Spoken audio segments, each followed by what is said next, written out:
기죽지 말고 당당하라라는 제목으로 하나님의 말씀 증거합니다. 우리가 읽은 이 시편, 이 23편은 우리에게 참 익숙하고 또 많이 볼 수 있는 그런 시 중에 하나인데, 여러분 이 시를 읽으면서, 이 본문을 읽으면서 여러분은 어떤 분위기를 느꼈습니까? 참 평화롭고 또 어떤 이 시인이 영적으로 굉장히 풍성함 가운데 놓여 있다라는 것을 느끼지 못했습니까? 여호와는 나의 목자시니 내게 부족함이 없다. 그가 나를 푸른 풀밭에 누이시고 쉴 만한 물가로 인도하신다. 내가 사망의 음침한 골짜기를 다닐지라도 해를 두려워하지 않을 것은 주께서 나와 함께 하심이라. 내 평생의 선하심과 인자심이 항상 나를 따르니 그러므로 내가 여호와의 집에 영원히 살겠다. 참으로 풍요로움 가운데 평화를 누리면서 또 영적인 풍성함을 경험하고 있는 그런 저자의 모습을 보게 됩니다. 그렇다면 질문, 이 시편을 기록한 저자는 지금 어떤 상황에서 이 시편을 기록한 것일까? 정말 우리가 느끼는 것처럼 평화롭고 한가로운 그런 상황에서 이 시편을 기록한 것일까? 아니면 위태롭게 쫓기고 어려움 가운데 놓여 있는 그런 위기 속에서 이런 시를 기록한 것일까? 어느 때라고 생각하십니까?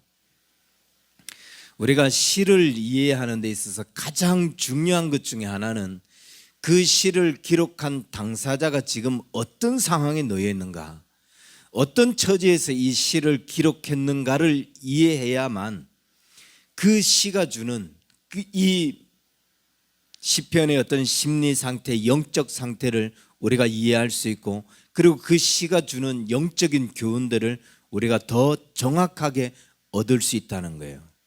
그런데 이 시편 23편의 배경에 대해서는 두 가지 견해가 있습니다.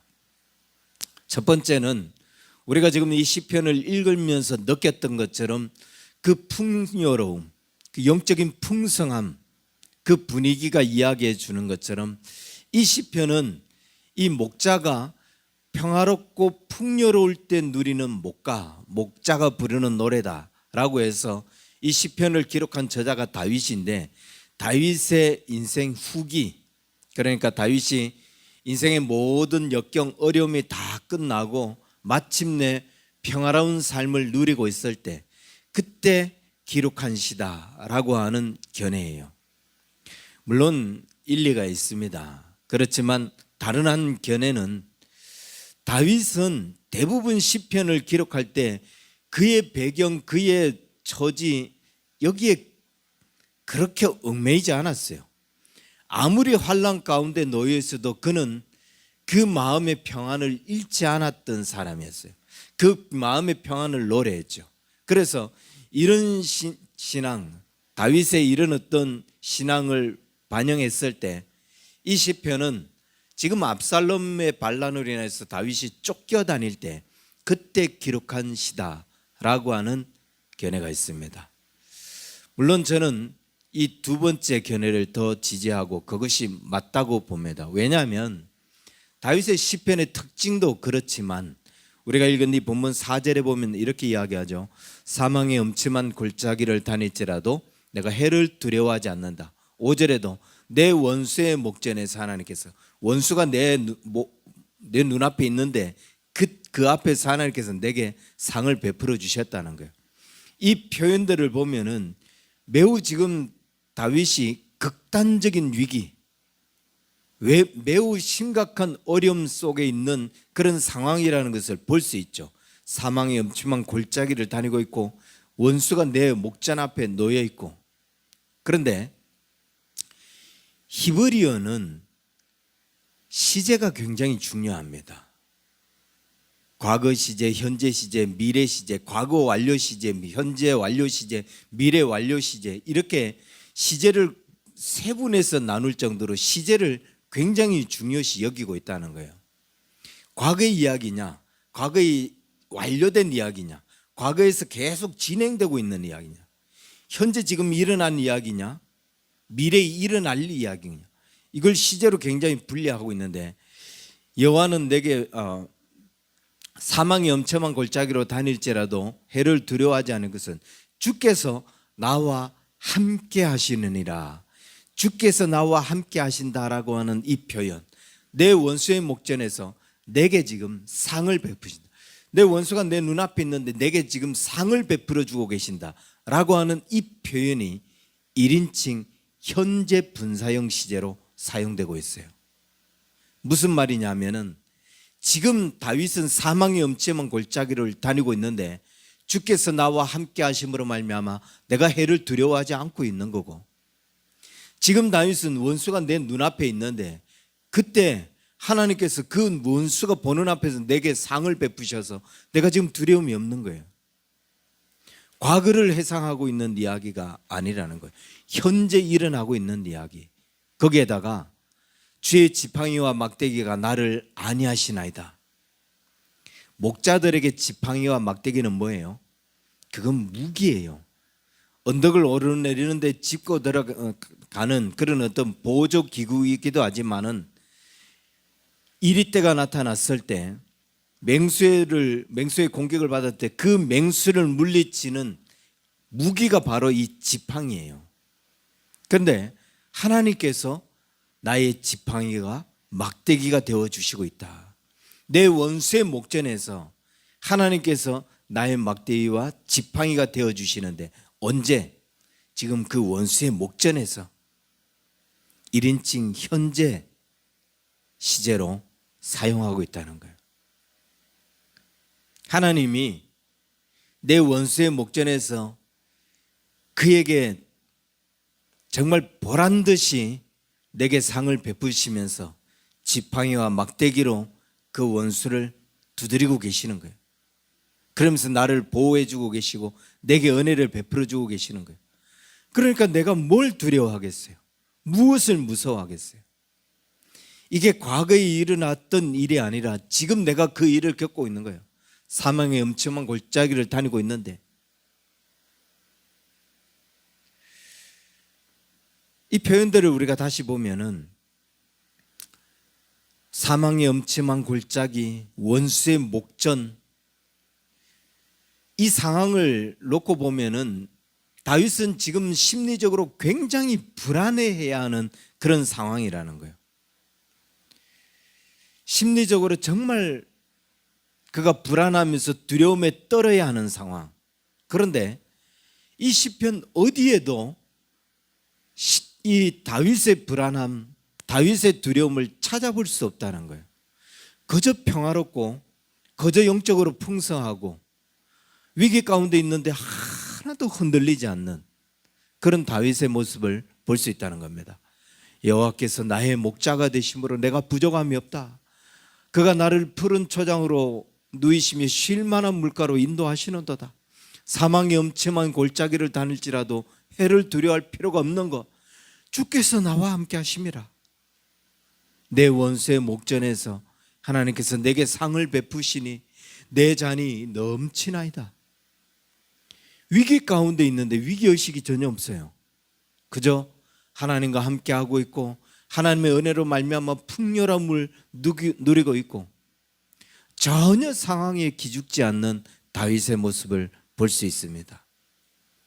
여러분, 그냥 보편적으로, 그냥 인간적으로 우리가 어려움을 만났다, 그게 무슨 말이에요? 어려움을 만났다, 내가 생각했던 대로 일이 되지 않는다, 마음먹은 대로 일이 안 된다, 내가 기대했던 상황이 아니다, 이게 어려움을 만났다는 거 아니에요? 그러면 기대했던 대로, 내가 원하지 않은 대로 일이 되고 생각하지 못했던 일들이 일어나고, 그러면 그것 때문에 괴롭고 그것 때문에 앞으로 무슨 일이 일어날지 불안해하고 염려해야 되고 두려워하는 게 마땅하죠. 그런데 어떻게 해서 다윗은 이런 위기를 만났고 어려움을 만났는데 전혀 흔들리지 않는가? 그 위기 속에서도 한결같이 평화로울 수 있는가?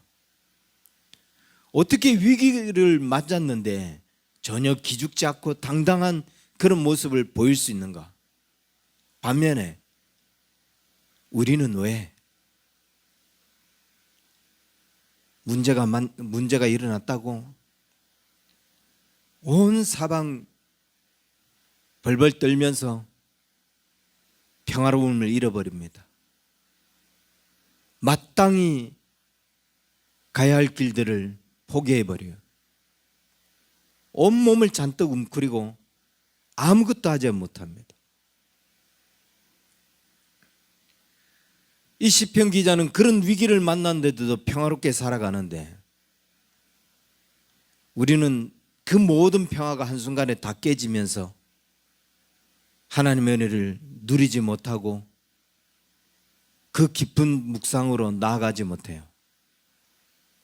왜 환경에 흔들리고 왜 우리는 다윗처럼 그 문제를 만났음에도 불구하고 하나님이 주시는 이런 깊은 묵상 가운데, 깊은 은혜 가운데 나가지 못하는 건가? 이 땅을 살아가고 있는 우리 그리스도인들에게 가장 중요한 것 뭘까요? 우리에게 있어서 가장 중요한 것은 지금 살아가고 있는 이 순간, 지금 살아가고 있는 이 환경에서 우리는 하나님의 음성을 들어야 돼요. 이 환경에서 우리는 하나님과 함께 하심을 경험해야 돼요. 이 상황에서 우리는 주님을 만나고 살아가야 돼요. 내가 어떤 환경에 놓여 있고 내가 어떤 문제를 만났든지 상관없이 그 모든 상황에서 주님의 음성을 들을 수 있어야 되고 주님과 함께 할 수 있어야 되고 주님과 함께하는 삶을 살아갈 수 있어야 돼요. 그래야 그리스도인이죠. 문제를 만났다고 하나님의 음성도 안 듣고 하나님 앞에서 해야 할 일도 포기하고 모든 것 다 차단하고 뭐가 그리스도인이에요? 문제가 있는 순간부터 그 사람은 그리스도인이 아니죠. 하나님과 함께 살지 않는데 어떻게 모든 것 내려놓습니다. 사명도 내려놓고 신앙도 내려놔요. 어떻게 그리스도인의 삶이라고 할 수 있습니까? 그냥 세상을 살아가는 한 인간에 불과하죠. 교회에 나와 있지만 세상 사람들이 사는 것과 다르지 않죠. 그럴수록 더 하나님을 의지하고 그럴수록 더 하나님을 기대하고 어떤 순간 어떤 환경에 놓여 있어도 하나님의 음성을 들을 수 있고 하나님과 함께하는 삶을 살아가야 되는데 모든 사람에게는 그들에게 주어진 삶의 방식이 있어요. 그들은 어떤 순간을 맞아도 그들은 그 삶의 방식을 잃지 않고 살아가야 된다는 거예요.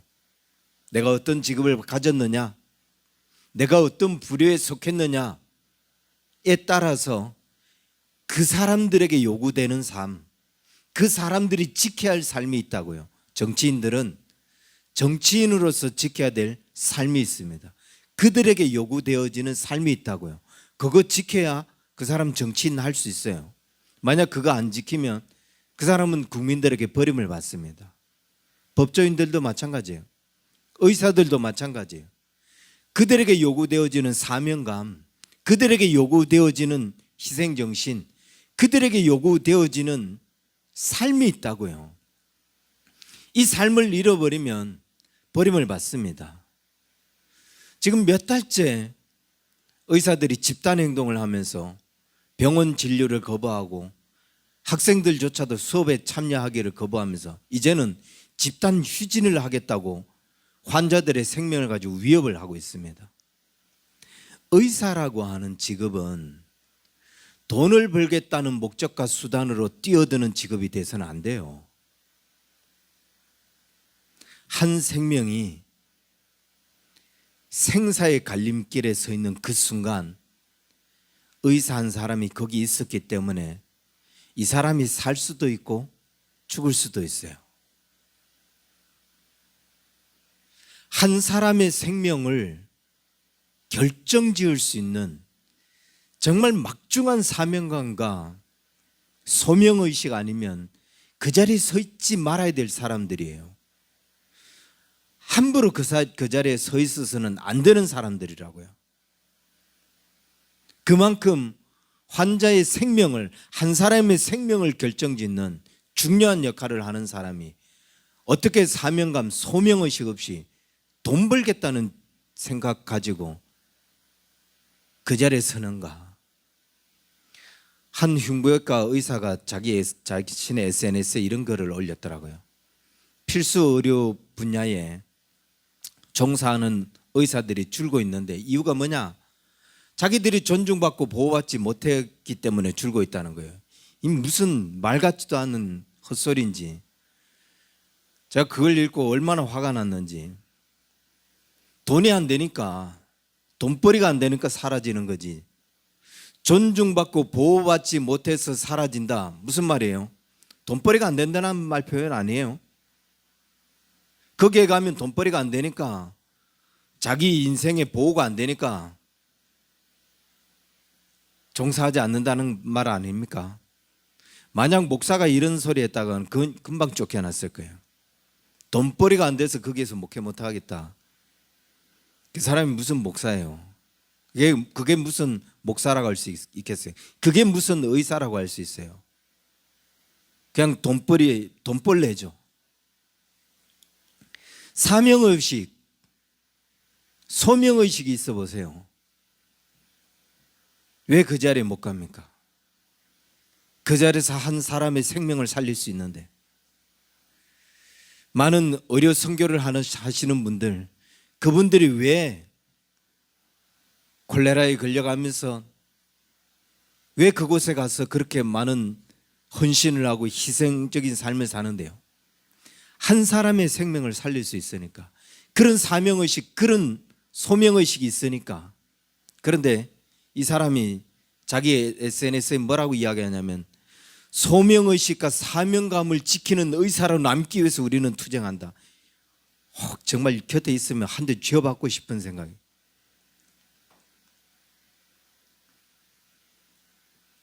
소명의식과 사명의식을 지키는 의사로 남기 위해서 투쟁한다. 돈벌이가 안 되는데 돈벌이 좀 약속해 달라. 그 협상 조건으로 지금 집단 휴진하면서 환자들 생명을 담보로 걸면서 돈벌이 보장해 달라고 하는 짓거리 아니에요 지금 이게. 그런데 무슨 어디에서 거기다 대고 사명의식, 소명의식을 지키기 위해서 투쟁을 한다고 짓거리고 있는 거예요. 옛부터 중세 3대 대학 가운데서 박사 과정을 인정하는 것이 세 분야가 있었어요. 신학, 의학, 법학. 지금도 성직자, 의사, 법조인은 다른 일반직에 종사하는 사람들보다도 수준 높은 전문성, 그리고 수준 높은 도덕성, 윤리성, 그런 어떤 사명의식이 요구되었기 때문에 이 세 분야에서는 박사 과정이 필요했던 거예요. 그런 어떤 수준 높은 의식, 수준 높은 전문성과 사명감이 있어야만, 그래야 그 사람들이 그 자리에서 존중을 받을 수 있다는 거예요. 그렇기 때문에 이 사람들은 개인적인 이익, 사적인 이익보다는 공익을 우선할 수 있는 가장 기본적인 자세가 되어 있어야 되는 거예요. 사명의식이라고 하는 것이 기본적으로 되어 있어야 된다고요. 의사들이 의사가 될 때 선을 하는 히포크라테스 선서, 거기에 보면 이런 내용이 있어요. 제가 하도 화가 나서 뒤져봤잖아요. 나는 일생을 인류 봉사에 바칠 것을 엄숙히 서약한다. 처음부터 걸리더라고요. 나의 의술을 양심과 품위를 유지하면서 베풀겠다. 나는 환자의 건강을 가장 우선적으로 배려하겠다. 지금 수업 거부하면서 집단 휴진하겠다고 하는 쟤들한테 인류 봉사를 위해서 바칠 것, 무슨 양심과 품위를 유지하며 의술을 하는 것, 환자의 건강을 가장 우선시하고 배려, 이런 행동이 어디에 있어요? 마지막에 이렇게 이야기하다. 나는 아무 거리낌 없이 나의 명예를 걸고 위와 같이 서약한다. 이것들이 너무 거리낌 없이 서약을 해서 그런 건지, 이 파업하는 의사들 보면 사명의식이라고 하는 것은 눈을 씻고 봐도 찾아볼 수 없는, 때문에 이 사회가 지금 이 의사들을 바라보면서 뭐라고 이야기해요? 더 이상 저 사람들은 사람의 생명을 살리기 위해 존재하는 의사라고, 사람의 생명을 살리기 위해서 희생하는 의사라고 바라보지 않잖아요. 그냥 1인 기업이다. 돈을 벌기 위해서 환자의 생명까지 담보하며 투쟁을 걸고 있는 그런 돈벌레에 불과하다라고 이야기하지 않습니까? 저는 정말 이랬으면 좋겠습니다. 우리나라에서 외국의 의사들을 고용만 할 수 있다면 지금 이 파업하고 있는 얘들은 영구적으로 의사직을 박탈시켜야 된다고 봐요. 의사가 될 자격조차 없는 애들이죠. 의사가 의사답지 못할 때 의사 될 자격이 없는 거예요. 법조인이 법조인답지 못할 때 그 사람들이 무슨 판결을 내려서는 안 되는 거예요.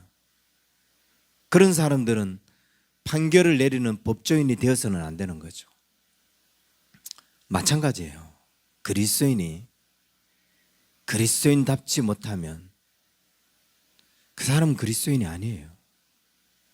문제를 만났다고, 어려움을 겪었다고 믿음으로 살지 않고 믿음으로 나아가는 길들을 포기하고 사명을 포기하고, 같은 그리스도인이 볼 때도 참 안타깝고 참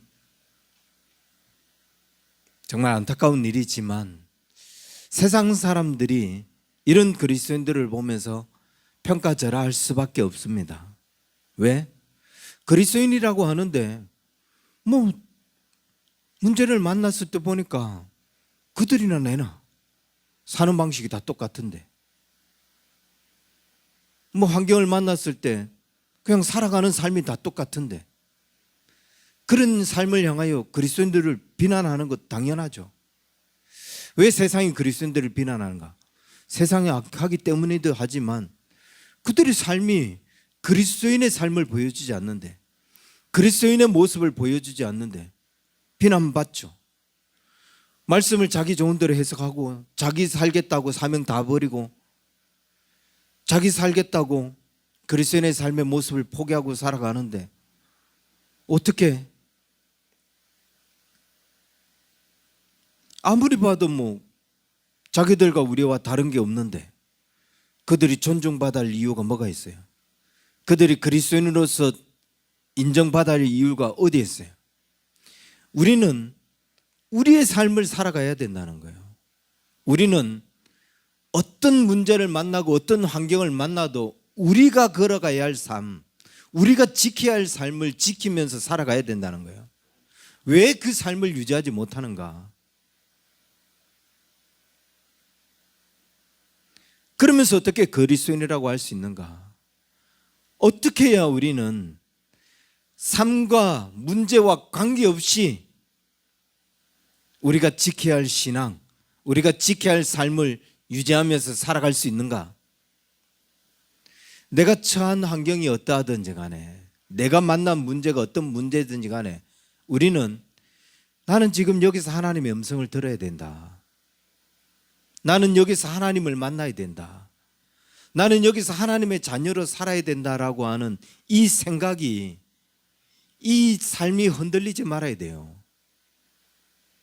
그거 다 내려놓고 무슨 하나님의 은혜를 기대하고 무슨 하나님의 음성 듣겠다고, 하나님 만나겠다고. 광야를 살아가는 사람의 특징이 뭐냐요? 광야라고 하는 것은 하나님의 음성을 만나고 하나님을 만나기에 가장 적화된 훈련 과정, 훈련 환경, 이게 광야잖아요. 그러면 지금 내가 광야를 안 걷지 않으니까 하나님의 음성을 듣고 하나님을 만나기 위해서 나는 지금 광야로 달려가야 되나요? 그래야 하나님의 음성을 듣는 흉내를 내고 하나님의 말씀을 쫓는 흉내를 내면서 살 건가요? 내가 광야에 있으면 광야에서 하나님의 음성을 들으면 되고, 내가 빈들에 있으면 빈들에서 하나님의 음성 들으면 돼요. 내가 풍요로운 삶을 누리고 있으면 그 풍요로운 삶에서 하나님의 음성을 듣고 하나님과 함께하는 삶을 살면 된다고요. 내가 문제를 만났으면 그 문제를 만난 상황에서 하나님의 음성을 듣고 하나님과 함께하는 삶을 살면 되고, 문제가 없으면 문제가 없는 삶에서 하나님의 음성을 듣고 하나님과 함께하는 삶을 살면 된다고요. 내 모든 환경에서 하나님의 음성을 듣는, 하나님과 함께하는 삶, 그 삶을 살아야 된다는 거죠. 출애굽한 이스라엘 백성들에게 하나님께서 하나님의 음성을 듣게 하기 위해서 그들에게 광야길을 걷게 했어요. 광야를 가면서 하나님의 음성을 듣지 못했던 그들이 하나님의 음성 듣는 훈련들을 하기 시작한 거죠. 광야로 내보내야 됩니까? 다 거친 광야로 내보내야 하나님의 음성이 들리나요? 그렇게 해야 하나님의 음성을 듣는 훈련을 할 건가요? 우리가 하나님의 음성을 듣기 위해서 광야로 가야 되느냐? 아니라는 거예요. 지금 내가 서 있는 이 환경, 지금 내가 서 있는 이 상황, 이 문제에서 하나님의 음성을 들어야 된다는 거예요. 왜 광야가 하나님의 음성을 듣기에 가장 적합한 장소이냐? 너무나 척박한 환경이잖아요. 하나님의 도우심 아니면 정말 살아갈 수 없는 환경이잖아요. 하나님 외에는 정말 바랄 게 없어요. 어디에도 기대할 게 없어요. 그게 하나님의 음성을 듣기에 가장 적합한 장소라는 거죠. 그렇다면 지금 내가 서 있는 이 환경, 지금 내가 서 있는 이 상황들, 직장, 그거 하나님이 주신 광야라고 여기고 하나님만 바라보고 하나님만 기대하고 하나님만 의지하며 살아가면 되죠. 뭔 다시 광야로 가고 싶어서, 광야로 내몰리고 싶어서 그렇게 길을 쓰는지. 그냥 이 환경에서 이 상황이 주어지는 것에 무슨 기대를 걸지 말고, 이 세상에 무슨 어떤 기대를 걸고 소망을 걸고 살아가지 말고 하나님께만 기대를 걸고 하나님만 바라보면서 하나님의 음성 듣고 하나님과 함께하는 삶, 그렇게 사는 거 안 되나요? 그렇게 살아갈 수 없나요? 사람들을 보면 세상에 너무 많은 기대를 하고 있어요. 세상에 너무 많은 꿈을 꾸고 살아가는 것 같아요. 이 세상이 나에게 뭔 커다란 선물 하나 해줄 것처럼. 광야를 걷는 사람이 너무 힘드니까 무슨 오아시스를 만나지 않을까 막 길을 쓰고 목숨 걸고 거기에 뛰어들고 그거 하나 찾으려고 정신없이 헤매이는 것처럼 딱 그 사람, 딱 그 모습으로 지금 세상을 살아가요. 하나님의 은혜만 바라보고 하나님만 기대하고 살아야 되는데 먼 세상이 뭘 어마어마한 것들을 선물해 줄 것처럼 거기에 기대를 걸고 거기에 잔뜩 투자를 하고 잔뜩 온 몸을 갖다 쏟아붓고 하나님을 기대하지 않아요. 하나님을 두려워하지 않는다고요. 우리에게 주어진 모든 환경은 하나님의 음성을 들어야 하는 곳이에요. 거기에서 하나님의 음성을 듣고 거기서 하나님을 경험할 수 있어야죠. 그런데 그 길을 걷지 않으니까, 그 길을 가지 않으니까 어떻게 그리스도인의 삶이라고 할 수 있어요? 어떻게 그 삶에서 하나님의 은혜를 기대하면서 그리스도인이라고 말할 수 있어요? 사명도 다 다 내려놓고, 그러니 세상 사람들에게 비난받고 같은 그리스도인들에게 비난받고, 우리는 이 환경에서 어떻게 살아가야 되느냐, 이 환경에서 어떤 의식을 가지고 살아가느냐. 똑같은 상황, 똑같은 환경인데 그 똑같은 환경에서 이 사람이 어떤 생각을 가지고 살아가느냐, 어떤 의식을 가지고 사느냐에 따라서 삶이 전혀 달라요. 삶의 결과가 완전히 다르다고요. 왜? 한 사람은 환경에 완전히 지배를 받아서 곤두박질을 치고 살아가다가, 그리고 또 상황이 풀리면 조금 뭔가 회복되는 것처럼 하고 그렇게 사니까, 반면에 한 사람은 똑같은 상황인데 전혀 흔들리지 않아요. 그러나 저러나 계속 하나님을 바라보면서 믿음으로 살아가요. 사도 바울, 빌립보서 4장 12절에 보면 사도 바울이 이런 표현을 합니다. 나는 비천에 처할 줄도 알고 풍부에 처할 줄도 알고 모든 일, 배부름, 배고픔, 풍부, 궁핍함, 이 모든 것에 처할 줄 아는 일체의 비결을 배웠다. 무슨 말이냐? 나는 정말 가난하여서 먹을 것도 없고 배고파서 굶주리는 그런 가운데서도 나는 그리스도인, 나는 하나님의 사람으로 살아갈 수 있는 그 힘이 있다는, 문제를 만나서 정말 정신이 없는데도 나는 그 상황 속에서 하나님의 사람으로 살아갈 수 있는 힘이 있다는 거예요. 그 비결을 자기는 안다는 거예요. 왜? 상황이 문제가 아니거든요. 환경이 문제가 아니거든요. 그냥 그곳에서 주님과 함께 하는가. 근데 이 상황이 바뀌어버렸어요. 너무 풍요롭고 너무 부유함에 놓이게 되었어요.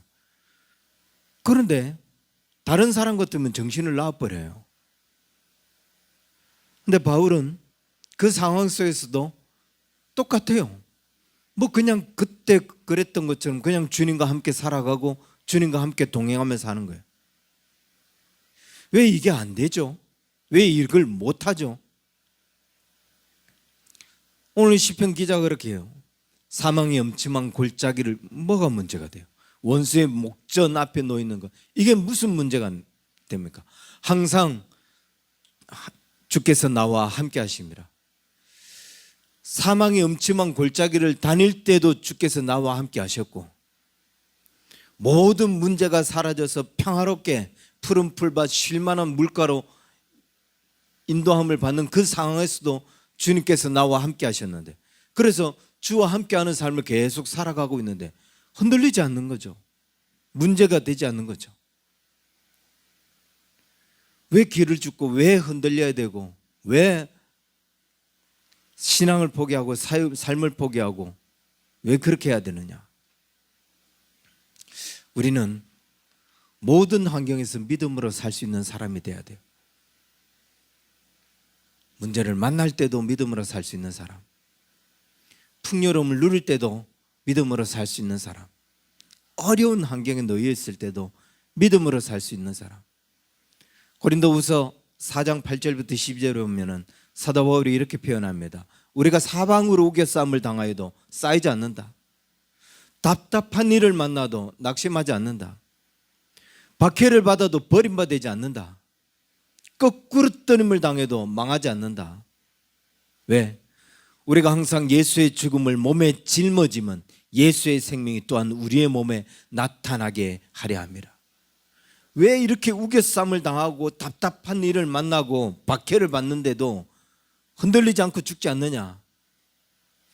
예수의 생명이 내 안에 나타나기 위해서 나는 전혀 그런 박해를 받는 순간에서도, 우겨싸움을 당하는 순간에서도, 그렇게 버림을 받는 상황에서도, 답답한 일을 겪고 있는 상황 속에서도 내가 나타내야 될 것은, 내 몸에 나타내야 될 것은 예수의 생명이기 때문에 그냥 그 환경에서 계속 예수의 생명 나타내는 이 일을, 이 삶을 살아가는 것뿐이에요. 문제 만나도 예수님 생명 나타내야죠. 어려운 상황에 살아가도 예수님 생명 나타내면서 살아야죠. 풍요로움을 누리도 예수의 생명 나타내는 삶을 살아야죠. 무슨 우겨쌈을 당하면은 목이 졸라 죽는 것처럼 죽는 식용을 하고, 언제까지 그렇게 살 것인가? 언제까지 그렇게 신앙을 버리고 하나님을 저버리고 믿음을 배반하는 그런 인생으로 살아갈 것인가? 예수의 생명이 자신의 몸에서 나타나는 삶, 이 삶을 우리가 살아가야 되지 않는가? 온갖 어려움을 만나도, 아니 정말 풍요로운 그 상황 속에서도 예수의 생명이 자기 몸에서 나타나는 그 삶을 살아가야 되지 않는가? 그리스도가 내 안에 있는데 왜 기죽어서 아무것도 하지 않고 그렇게 쪼그라드는 인생으로 살아가는가? 그리스도가 내 안에 있다면, 예수의 생명이 내 안에 있다면 그 생명이 내 삶에서 나타날 수 있도록 좀 당당하게, 좀 상황과 관계없이 그렇게 당당하게 살 수 있는 그리스도인으로 살아갈 수 없는가? 기죽지 말고 당당해라. 상황을 만나도, 문제를 만나도, 어떤 풍요로운 환경 속에서도 흔들리지 말고 너는 그리스도인이다, 나는 하나님의 사람이다, 이 모습이 변함없이 동일하게 동일한 모습으로 나올 수 있는 그런 예수의 생명이 내 안에서 나타나는 그런 그리스도인으로 살아갈 수 있는 저와 여러분 될 수 있기를 주의 이름 간절히 축원합니다. 기도하겠습니다. 살아계신 주님, 우리의 삶을 주여 붙잡아 주시고 인도하여 주옵소서. 어떤 상황 속에서도 기죽지 않는 우리 언약의 성도들 되게 하여 주옵소서. 문제를 만났거나 풍요로운 삶을 누리거나 그렇지 않으면 정말 힘들고 공고한 그런 삶을 살아가거나 그 모든 환경에서 예수의 생명이 나타나는 그 삶을 살아가는 우리 언약의 성도들 되어질 수 있도록 축복하여 주옵소서. 이제는 우리 주 예수 그리스도의 은혜와 하나님 아버지의 크신 사랑과 성령님의 인도하심이 기죽지 않고 당당하게 모든 환경에서 예수의 생명이 나타나는 삶을 살기를 소망하는 우리 언약의 성도들 저들의 모든 삶에 이제로부터 영원토록 항상 함께 있을지어다. 아멘.